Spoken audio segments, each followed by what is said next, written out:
I am Mildly Gothic, and today we are doing part 2 of this drawing. And so today we're going to be coloring it in. Got a little bit to finish up on the line work. I need to get the words to the banner added, which I'm going to go with what I said last video, mostly because nobody's had a chance to comment anything, because I am filming this very close to when I did the first one, because some of these take so long that I think I'm only going to release about a video a week just for my own sanity's sake, so that I continue to enjoy this, so I have the time to create new content and get it established in the way that I really want it, in the way that I think is good, and so that it just, gives me some other time in my life. I want to continue to enjoy this. I don't want this to become stressful. So there's a little bit of work that has to be done with this line drawing, but other than that, we're going to get to coloring it and bringing this thing to life. So I hope you enjoy. So the very first thing I often do when I color, especially if it's something that I'm not familiar with, is color test. And you want to make sure that if you're going to color test something, you are not only testing it on a similar color paper, but a similar type paper. Different types of paper will take different, coloring materials differently. Some may be more susceptible to warping with paint versus others that are more resistant to it. The paper that I'm currently working with is a multimedia drawing paper, so it tends to take most things quite well, unless you get it a little too wet with paint and then it does start to warp, but you can flatten it back out with no big problem. The biggest thing that I wasn't sure how to color in this drawing was the pearls. And so I know it's super hard to see and it's very small, but I was kind of trying to figure out the shading, and I kind of quickly realized that too much shading was not the way that I wanted to go. I wanted to really just give them a color, identify some highlights, and then try just a light source direction, so kind of gently shade one side. And you'll see I kind of picked one that I like. The next thing I'm testing is the coloring for the hand, because I wanted it to be kind of a velvet. And so I wasn't sure if I was only going to use the paint for a shading or if I wanted to mix some other media with it to try to get a different type of color or saturation, because each media of coloring does come with its own level of saturation, which you can do with it, the way it blends. So you not only want to pick the right color, you want to pick the right media for the final texture that you want. So the coloring kind of goes the same as with the drawings. I start with what I'm most confident with, but before I can even get to coloring, because I wanted to start with the banners, I have to get the words in place. The words for this one are the same as what I said last time, which is, beauty is a fading luxury, withering to pain eternal. And in order to color, I can't really erase the pencil once it's mixed with a marker. And so what you're seeing me here is trying to figure out my spacing and my wording so that I can get that all situated. It takes a little bit of time, but it's well worth it to plan and figure out where you want it to sit before establishing the final set wording with the pen. If you go straight with the pen, I promise you it's not going to be the way you want. You're going to have gaps or it's going to be weird. Planning is always better. So I also realized that several of the pearls needed string between them. There were some small gaps from when I was doing the circles, and so I was adding the strings between those. Again, I had a lot of reference images on hand for kind of how to color these things, and so you'll see me referring to my laptop several times as we go through this. Overall, I think the coloring was a relatively smooth process. I had an idea for all of the colors that I wanted. It was just making sure that I could execute the shading and all of that appropriately, which wasn't too big of a deal.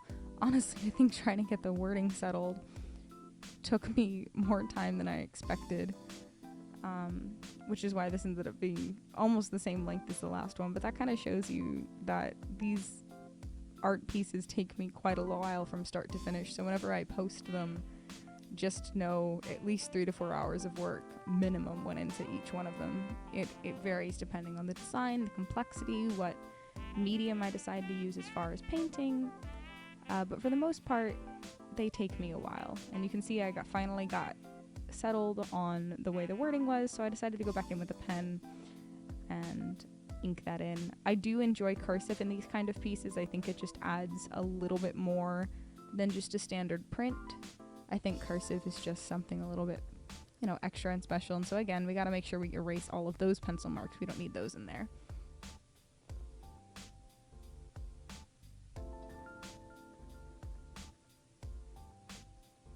But with all of that out of the way, we can finally get to color. And so the first thing is I'm kind of grabbing a bunch of colors. I'm not entirely sure how much of my notebook ends up being in frame with how many markers I end up having out at one time, but I like to have as much on hand as I can. The one part I felt the most comfortable with starting, because I knew how I wanted it colored, was the corsage. So I started with blocking out the leaves because those are relatively straightforward. It's easy to identify what colors the leaves are supposed to be, how I want that shading to work. And I kind of build from things that I'm very confident with how I want to look towards the things that I kind of need a little bit more time to think about.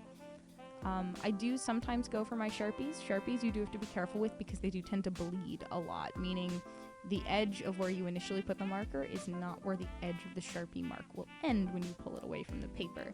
That is why I tend to like Copic markers a lot more, as Copic markers have a much lower bleed. Like when you put the Copic marker down, that is pretty much where the ink will stay. They don't tend to bleed as much, so they're much more precise in my opinion. I also like them because you can layer the color. You can use the same one to get darker areas in the same shade. They're just really nice for layering and blending with one another. I very much enjoy them as a medium, and I actually need to buy a few more of them. Some of mine are kind of running out. But more details on the pearls. This is just kind of fixing up all of the things that I missed from the outline last time before I start getting in there with color, because it's a little harder to start modifying things once you start putting the color in there.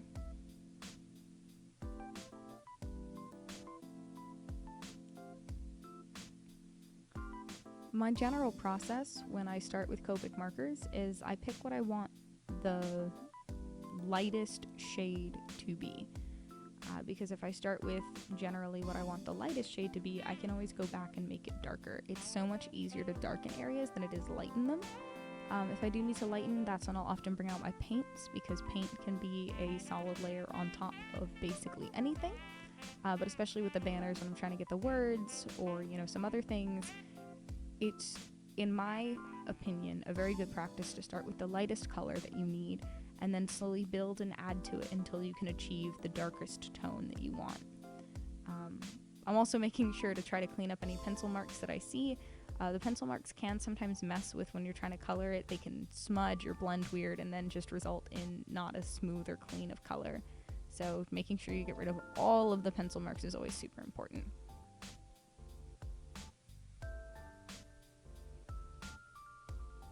You can also see me continuing to color test things off to the side as I go about it.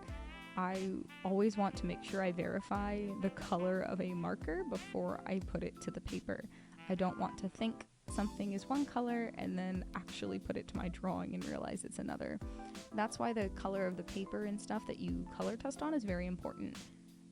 If it's even slightly different, it could look completely different. Even if the paper is slightly different, the final color could be quite different and take much differently than you expected and just not be what you wanted. I always recommend trying to test on something either equivalent or as accurate as possible to the final drawing environment, because you're going to get the best color match that way.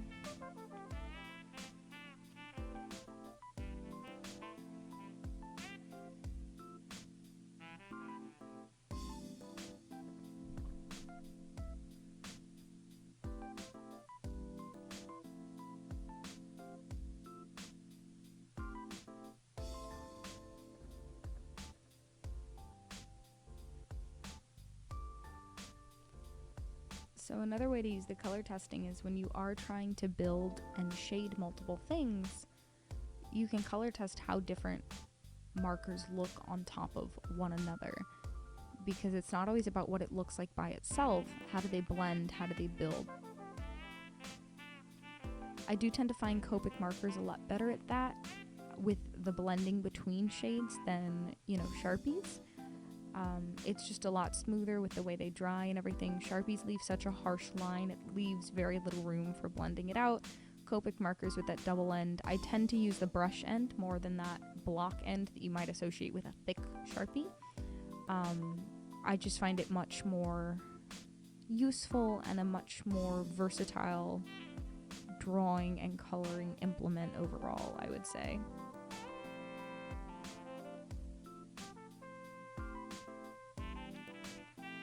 I decided to start coloring the glove at the back end because I figured if any part of it messes up, I would rather it be the back end than the fingers of the hand. So I kind of figured out, as much as I know this paint, sometimes it just behaves differently. So a lot of this was figuring out how the paint's behaving, figuring out what kind of colors I want, and trying to really figure out how I can get the look and the texture that I really wanted out of this glove. And I think starting with the back was just absolutely the right idea for this piece. The entire hand is painted. The hand is not Copic marker. The hand is paintbrush painted.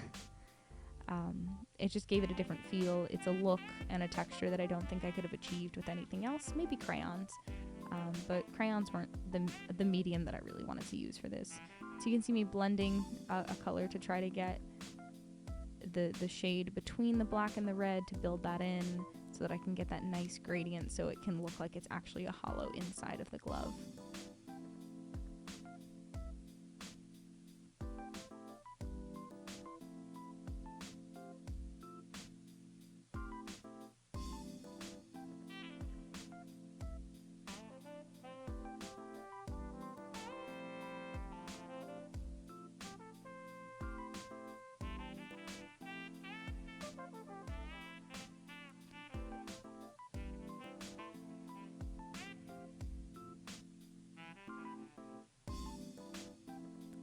I will say there's an interesting thing with velvet when you actually start looking at it.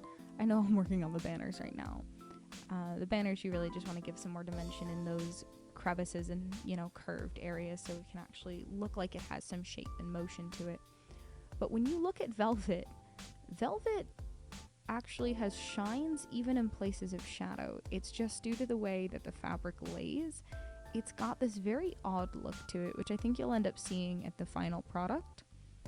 Overall, I think I captured the look quite well, but it looks off, but I think that's because it looks like velvet. Like, velvet is just a very weird texture, and it's a very odd image to try to capture with paint.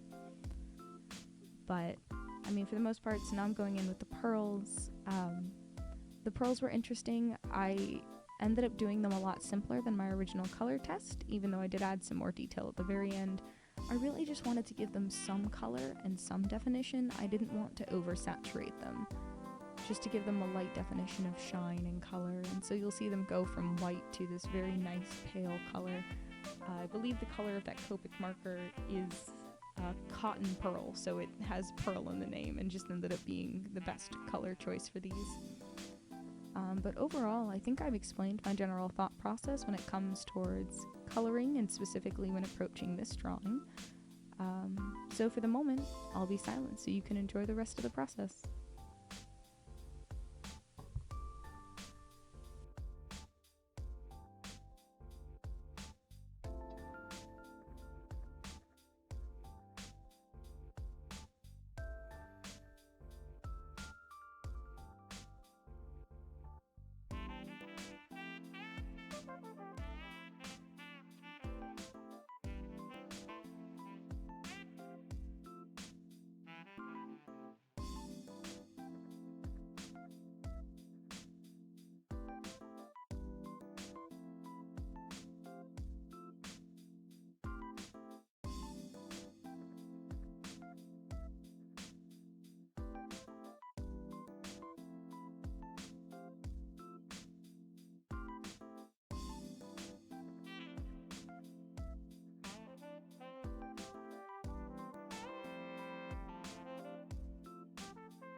So there is one more thing I realized I want to mention about coloring, and that's paying attention to the way you color.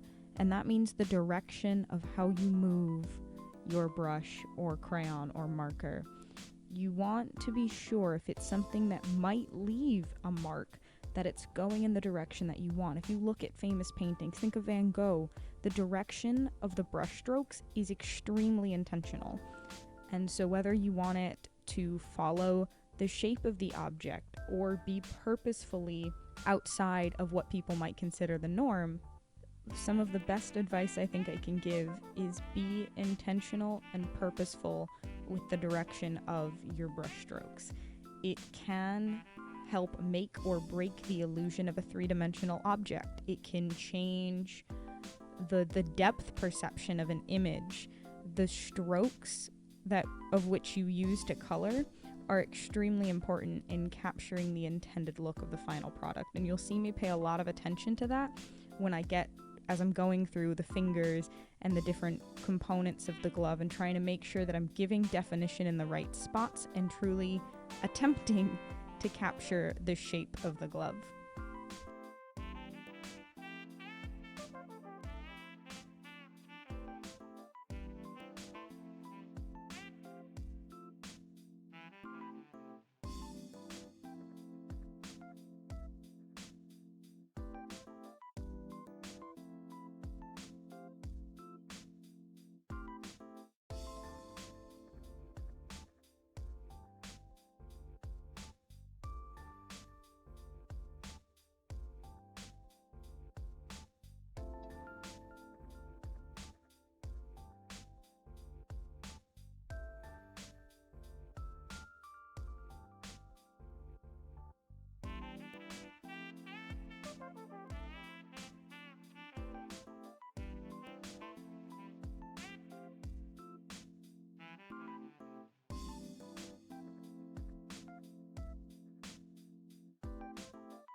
So I also realized that it might be beneficial to explain why I have two paintbrushes in my hands.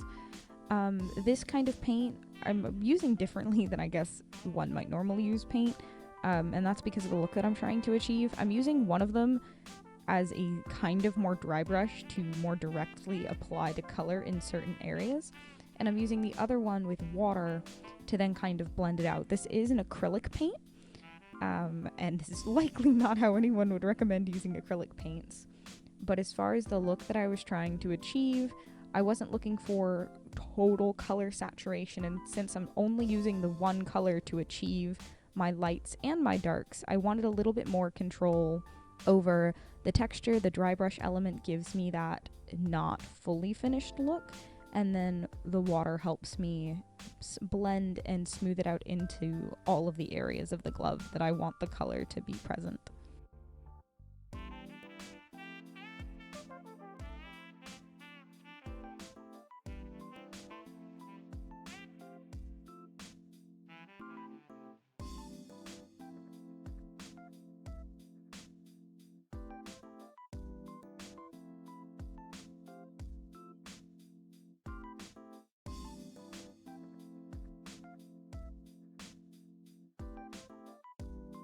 However, I do want to say, when painting with this technique, and in general when you're painting in a more watercolor style on a paper that is not specified as a watercolor type of paper, you do want to be careful not to oversaturate the paper, and that you are being, again, purposeful with your water and not superfluous.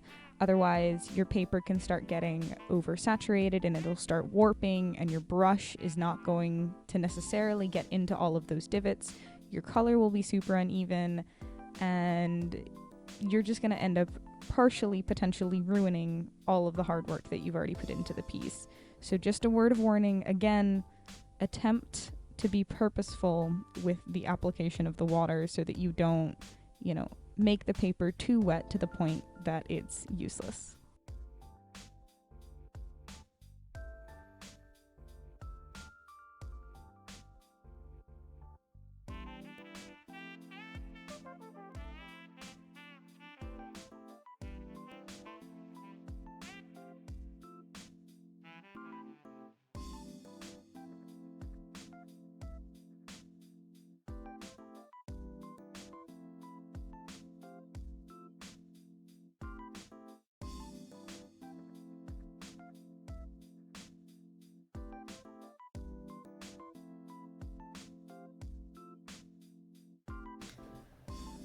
so we are done.